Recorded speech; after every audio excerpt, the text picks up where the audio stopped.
Maya Johnson moved quietly through the sprawling Connecticut estate, her cleaning cart wheels barely making sound on marble floors.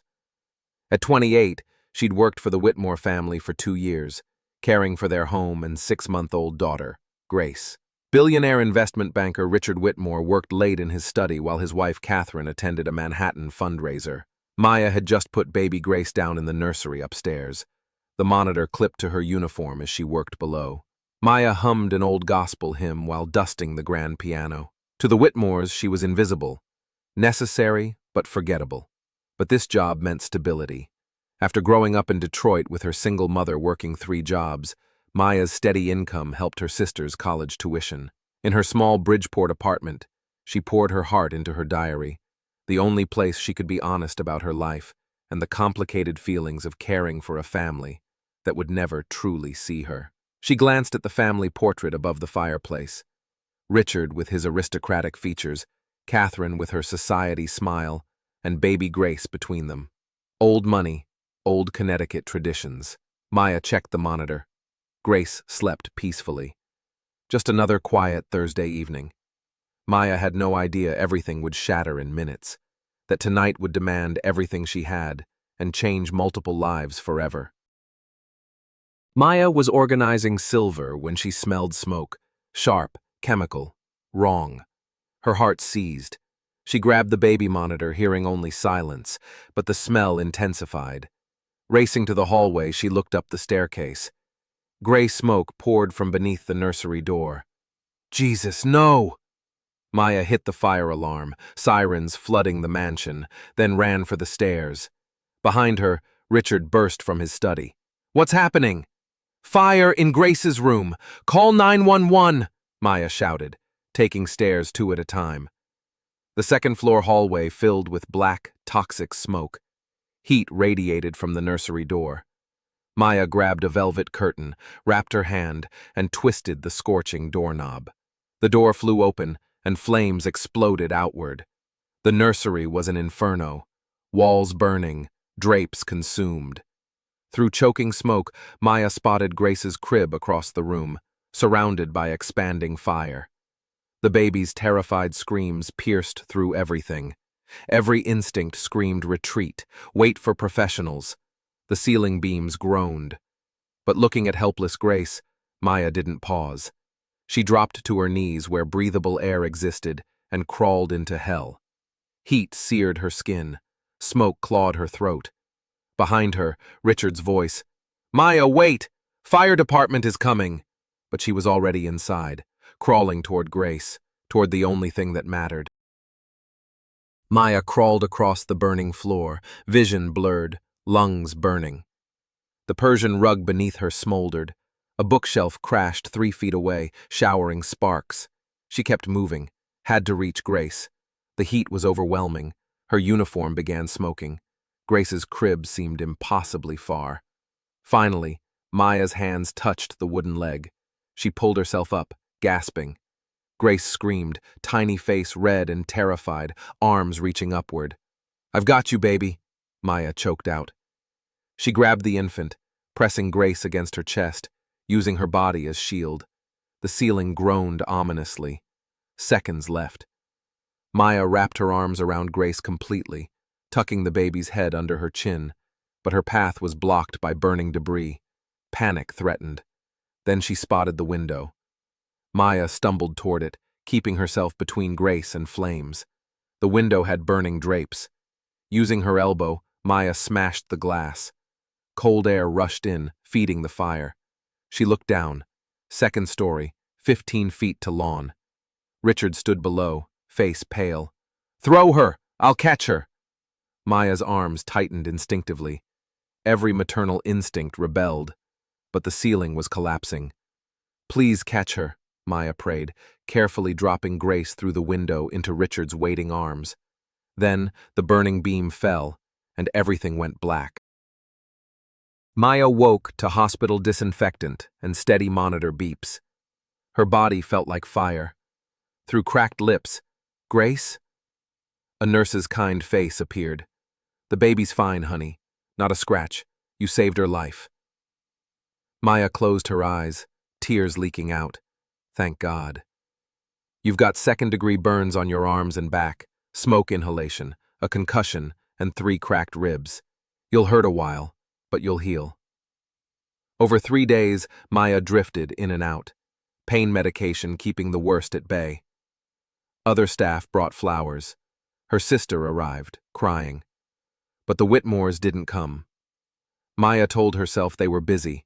Grace was fine, that mattered.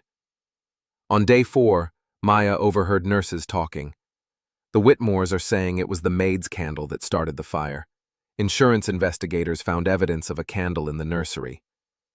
Maya's blood went cold. A candle? She never burned candles there. Never. It wasn't allowed, and she'd never risk Grace. The nurses continued. They're saying she's lucky they're not pressing charges. She nearly died saving their baby, and they're blaming her? Maya stared at the ceiling, understanding with crushing weight. They were protecting themselves. An electrical fire meant investigations, liability. But a careless maid? Simple. Someone else's fault. Someone disposable. Someone like her. Maya turned her face to the pillow and wept. On day 7, Richard Whitmore finally visited, standing awkwardly at her bed's foot in his perfect suit, not meeting her eyes. Maya, I'm glad you're recovering. His voice was formal, distant. Maya waited, burned hands wrapped in gauze on the blanket. I want to thank you for saving Grace. What you did was brave, heroic even. Pause. However, the fire investigation concluded. They found evidence of a scented candle in the nursery. That started the fire. Maya's hoarse voice was steady.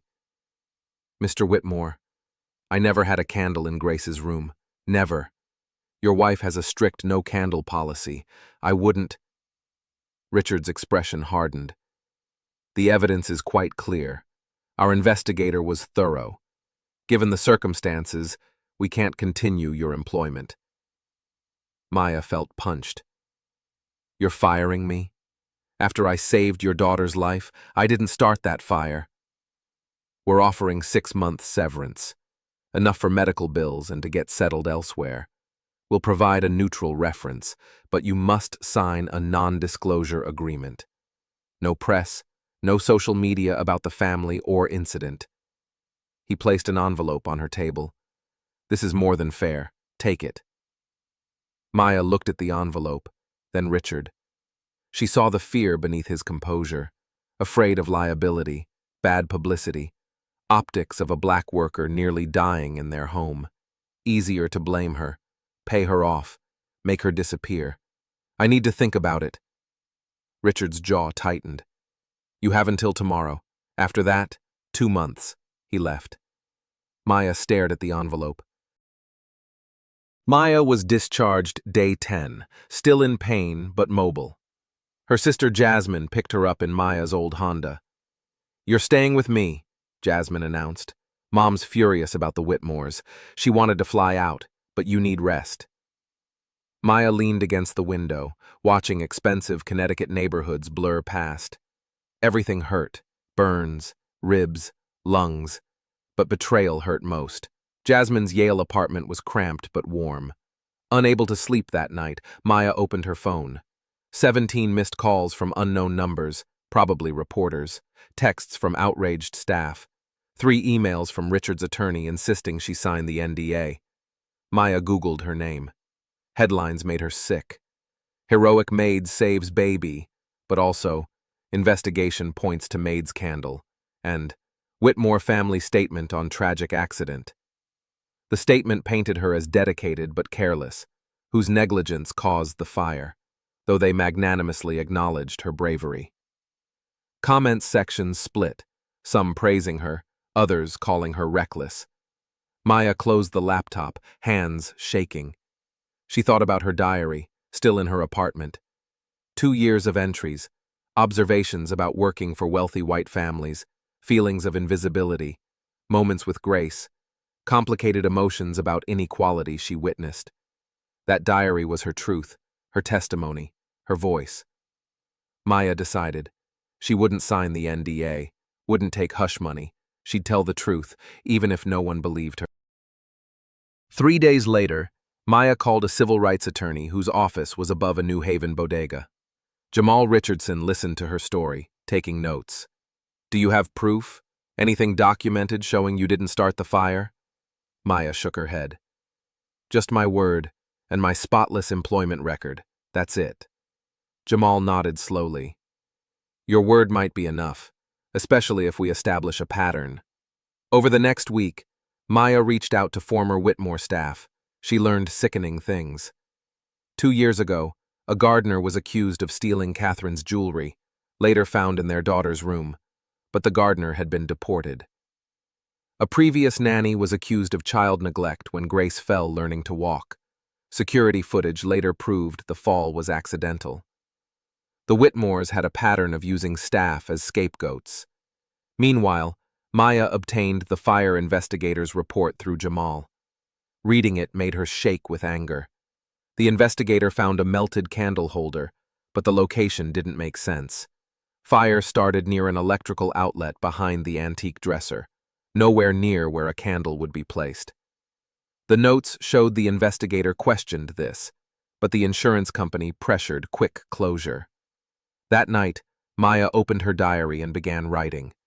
Not her usual thoughts, but a detailed account of everything: the fire, investigation, termination, patterns of abuse.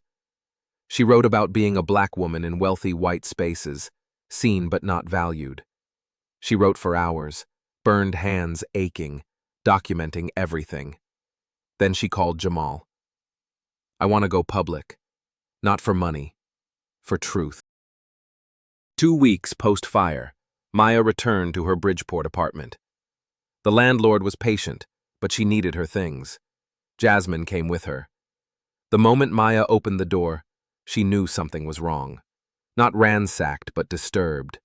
Drawers slightly open, books out of order, closet different. "Someone's been here," Maya said, voice tight. She went immediately to her bedside table where she kept her diary. The drawer was empty.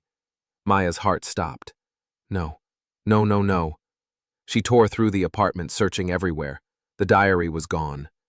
2 years of her life, thoughts, documentation, stolen. Jasmine called 911, but police were dismissive. Any forced entry? No. Anything valuable missing? No. Do you have enemies? Maya almost laughed. Did she have enemies? She'd accused one of Connecticut's wealthiest families. Jamal arrived within the hour. "This is bad. That diary could have supported your case. Do you remember what you wrote?" Maya closed her eyes. "Not everything. 2 years. But the important stuff, yes." Over days, Maya tried recreating entries from memory, but it wasn't the same. The raw, in-the-moment observations were lost. Jamal suspected the Whitmores hired someone to retrieve it. "We can't prove it, but wealthy people have resources." Maya felt violated again. That diary had been her private space, emotional outlet, truth. Now it was in hands of people who'd already tried destroying her reputation. The theft felt worse than being fired. Psychological warfare. A message. "We can reach you anywhere. You're not safe." That night, Maya vowed she'd fight back. Even without the diary, she'd tell her truth. They'd taken her words, but not her voice. Richard Whitmore sat in his study 3 weeks post-fire, holding Maya's diary. He hadn't wanted to steal it. Catherine's idea, arranged through their private investigator. "We need to know what she wrote," Catherine insisted. "She's working with a lawyer." Now alone with the leather journal, Richard felt uncomfortable. Someone's private thoughts. Wrong. But he opened it anyway. First entries were mundane: excitement at getting the job, household observations, gratitude for steady work. Boring. Richard skipped ahead. Then he found entries about Grace. "Baby Grace smiled at me today," Maya wrote 6 months ago. Her whole face lit up. "I know I'm just the help, but I felt like I mattered to her, like I was more than invisible." Richard's throat tightened. Entry after entry about caring for Grace, late nights with colic, first reaching for Maya's face, songs Maya sang. "I love this baby like she's my own. I know that's dangerous. She's not mine. but I can't help it. Richard set the diary down, emotions churning. He'd barely noticed Maya's care, taken it for granted as her job. But these entries showed the deep bond Maya formed with his daughter. He kept reading. Entries about their marriage. Mrs. Whitmore stayed in the guest room again. Mr. Whitmore worked until 2 a.m. They barely speak. Richard flinched. More observations about their wealth. 7 bedrooms, use 3. A kitchen that could serve a restaurant, but they eat out. More money than 10 families need, but baby Grace still cries alone sometimes. Richard felt sick. Then he reached entries from the week of the fire. His hands froze, reading Maya's words from the day before. I'm worried about the nursery. There's a burning smell near that antique dresser, like overheated wiring. I mentioned it to Mrs. Whitmore, but she said everything was recently inspected. The smell is getting stronger. Richard read Maya's entry again, then twice more. She'd warned Catherine about a burning smell, an electrical smell, the day before the fire, and Catherine dismissed her. Richard flipped back, finding 2 more mentions over the previous week. Maya was concerned but felt she couldn't push. I'm just the maid. They don't want warnings from me. But if something happens to Grace... Richard closed the diary, sitting in stunned silence. They'd blamed Maya for a fire she'd not only not caused, but tried to prevent. When that electrical fire started, exactly where she'd warned, she'd risked her life saving Grace from danger the Whitmores themselves ignored. Richard felt physically ill. He called the fire investigator directly, pulling wealthy people's strings. The electrical outlet behind the dresser, was it examined closely? Pause. Sir, we found the candle. Was the outlet examined? Another pause, then a sigh. Between you and me, that outlet was my initial focus. The wiring was old, possibly faulty. But when we found the candle holder and your insurance company wanted quick closure, look, I wrote in my notes the electrical system should be examined, but that didn't make the final report. Richard thanked him, then called the contractor. The nursery's electrical system, when was it last inspected? The contractor checked records. That room wasn't included in your recent inspection, still has original 1960s wiring. You said it wasn't priority. Richard's memory stirred. A year ago, before Grace was born, trying to save money, laughable now, and the nursery hadn't seemed urgent. So they'd left 50-year-old wiring behind antique furniture, and when it inevitably failed, they blamed the black woman who'd tried warning them. Richard sat with that reality, feeling the full weight. Then he picked up the diary again. He needed to know everything. He needed to understand who Maya Johnson really was, because he suspected she was far better than he'd ever be. Richard found Catherine in the sunroom, scrolling her phone, wine in hand. Grace was in her playpen nearby. Richard held up the diary. We need to talk. Catherine looked up, irritated. Did you read it? Does she say anything legally concerning? Richard sat heavily. Catherine, she warned you about an electrical smell in the nursery, multiple times. The fire wasn't from a candle, it was the wiring we never replaced. Catherine's face drained of color. That's not... She never said anything. Richard opened the diary and read the entry aloud. Catherine's hands shook. I don't remember. Maybe she mentioned something, but I was busy with gala planning. I didn't think it was serious. Richard's voice was hard. We blamed her for a fire that was our fault, our negligence, and she nearly died saving our daughter from a disaster we created. Catherine stood, pacing. We didn't know. The investigator found the candle. Because we pressured quick closure, Richard interrupted.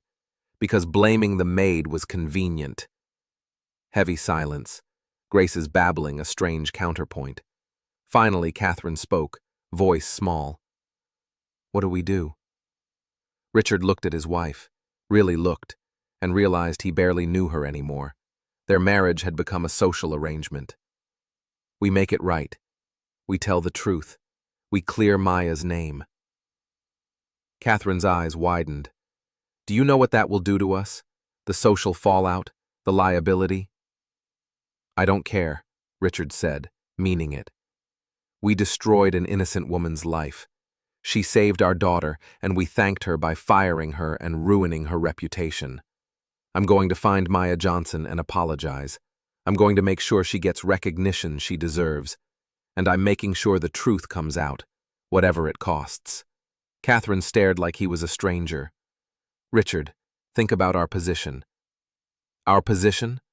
A woman nearly burned to death saving our child, and you're worried about position? He shook his head. Read this diary, Catherine. Really read it. Then tell me we did the right thing. Finding Maya took 2 days. She wasn't at her apartment, had changed her number. Finally, through connections, Richard tracked her to an apartment near Yale. He showed up unannounced, knowing if he called, she'd refuse. When Maya opened the door and saw him, her expression turned to stone. You're not welcome here. Richard raised his hands. Please, 5 minutes. I need to say something. Maya's jaw was tight, but she stepped aside. He stood awkwardly in her small living room, so different from his mansion, yet somehow warmer. I read your diary, Richard began. Maya's eyes flashed with anger. You mean the diary you stole from my apartment? The private property? You're right, Richard interrupted. Completely right. That was wrong. Everything we've done has been wrong. I'm not here for excuses. I'm here to apologize and make this right. He told her everything. The electrical smell she'd warned about, the investigators' real findings, the corner cutting on renovations, the pressure to blame her instead of accepting responsibility.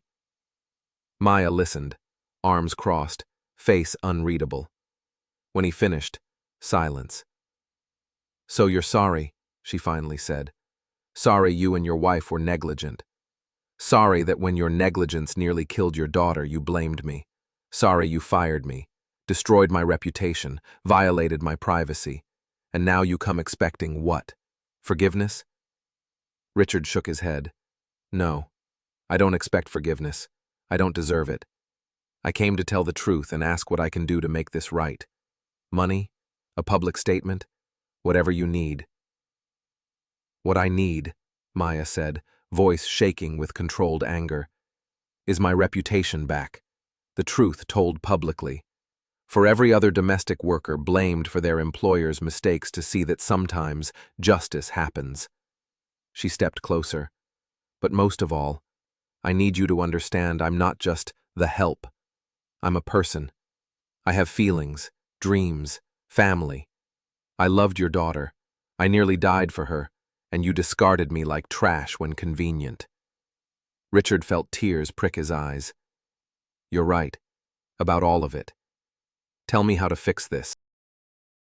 1 week later, Richard called a press conference. Media showed up in force. A billionaire family addressing the heroic maid story was irresistible. Richard stood at a podium, Catherine beside him looking pale. Maya sat front row with lawyer Jamal. Richard began. 5 weeks ago, a fire broke out in our home. Our daughter Grace was saved by Maya Johnson, our employee, who risked her life. At the time, we allowed a narrative that Ms. Johnson caused the fire through negligence. Today, I'm here to say unequivocally, that was a lie. The room erupted. Richard raised his hand for quiet. The fire was caused by faulty electrical wiring Ms. Johnson warned us about multiple times. We ignored her warnings. Our negligence caused the fire. When our daughter's life was in danger because of our mistakes, Maya Johnson didn't hesitate. She ran into that burning room and saved Grace at great personal cost. She suffered serious burns, smoke inhalation, and other injuries. She's a hero in the truest sense, and we repaid her by firing her and blaming her. Richard detailed everything. Skipped electrical inspections, warning signs Maya documented, pressure on investigators to close quickly. We were more concerned with protecting our reputation and limiting liability than doing the right thing. That was wrong. It was cowardly. Maya Johnson deserved our gratitude and support. Instead, she got betrayal. Today, I'm publicly apologizing and announcing actions to make amends. He outlined steps: substantial compensation, full medical coverage, funding for her sister's education, public corrections, and establishment of a foundation in Maya's name to support domestic workers facing injustices. Money doesn't erase what we did, but I hope these actions demonstrate genuine remorse and commitment to doing better. Ms. Johnson, if you're willing, I'd like to invite you to speak. Maya stood and walked to the podium. Cameras flashed as she adjusted the microphone. For a moment, she just looked at the reporters, gathering her thoughts and courage. Maya stood at the podium, feeling every eye on her. She thought about her stolen diary, about things she'd written, never planning to say aloud. But this was her moment, her voice. My name is Maya Johnson. For 2 years, I worked for the Whitmore family. I cleaned their home, helped care for their daughter, tried my best to be valued. But the truth is, people like me are rarely valued in households like theirs. We're convenient, necessary, but not seen as fully human. She described the fire night in detail, the terror, the heat, dropping baby Grace from that window, trusting Mr. Whitmore would catch her. I didn't think about being a hero. I just thought about Grace. She was 6 months old. She'd just learned to grab my finger. She smiled at me every morning. I loved her. So when that room was burning, there was no question. I had to save her. That's what love does. Pause, looking directly at Richard. But love shouldn't be invisible. Care shouldn't be taken for granted. Domestic workers, we raise your children, clean your homes, cook your meals. We hold your families together. And too often, when something goes wrong, we're the ones blamed. Maya talked about the pattern of household employees being scapegoated by wealthy families. She talked about power imbalances and racial dynamics, making it easy to blame black and brown workers for things they didn't do. Mr. Whitmore's apology today is important. His commitment matters. But one apology doesn't change a system. I'm speaking not just for myself, but for every domestic worker who's been blamed, fired, or deported for their employer's mistakes. We deserve better. We deserve to be believed. We deserve respect. She concluded with grace. I forgive the Whitmores, not because what they did was okay, but because holding anger hurts me more than them. I choose healing. I choose to believe people can change. And I choose to use this platform not for revenge, but to demand systemic change for workers like me everywhere. The room erupted in applause. Maya stepped back, and Richard stood, extending his hand. Maya hesitated, then shook it. Cameras captured the moment. Maya knew that image would define this story, but she was okay with that. She'd told her truth. 6 months post-conference, Maya sat in a bright office overlooking Long Island Sound. The nameplate read, Maya Johnson, Director, Whitmore Foundation for Domestic Worker Rights. She still couldn't believe it. After the conference, media attention was intense. Job offers, speaking invitations, even a book deal. But this opportunity meant most. Partnering with the Whitmores to create a foundation dedicated to protecting and supporting domestic workers across Connecticut and beyond. The foundation provided legal support for workers facing unjust termination, educational scholarships, workplace safety training, and advocated for better labor protections. Maya had thrown herself into the work with the same dedication she'd brought to caring for Grace. Today, she prepared for the Foundation's 6-month anniversary. Jasmine was graduating soon and had been offered a job here. Her mother finally retired from multiple jobs. Maya's physical scars were fading, though nightmares persisted. Her phone rang. Richard. Over months, they'd developed an unlikely working relationship. Maya, heads up, Richard said. Catherine and I are separating. It'll be announced next week. I wanted you to hear from me. Maya wasn't surprised. She'd seen the strain. I'm sorry. How's Grace? Grace is wonderful, walking now, getting into everything. She asks about you. Would you consider visiting? Not as an employee, but as someone important in her life. Maya smiled. I'd like that. This weekend? After hanging up, Maya walked to her window. The sun set over the water, painting the sky in oranges and pinks. She thought about her journey, from invisible maid to public figure, from victim to advocate. Not easy. Some days, trauma felt fresh. But she'd found her voice and purpose. That Saturday, Maya visited the Whitmore estate for the first time since the fire. The nursery had been completely rebuilt, all new wiring. Richard answered the door himself, holding Grace. The toddler looked at Maya, then smiled and reached out her arms. Maya took her, feeling the familiar weight, the warm trust. "Mama," Grace said, patting Maya's face. Richard looked embarrassed. "She started saying that when she sees your picture. I haven't corrected her because, well, in all the ways that matter, you've been more of a mother to her than anyone." Maya kissed Grace's forehead, tears in her eyes. Some wounds heal into something stronger. Some families are chosen, not born. And sometimes, from the ashes of tragedy, something beautiful grows.